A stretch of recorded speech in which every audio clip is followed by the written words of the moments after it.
Friends, today in this video I will show you how to disable select to speak.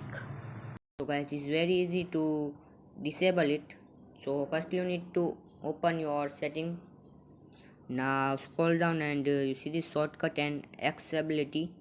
Click on it. Now click on accessibility option. Click on it. Now select to speak. Click on it. Now disable it. You need to click on, so this black this is disable. So this is very easy to disable. So thanks for watching. Please like, share and subscribe my channel. Please comment this video work for you.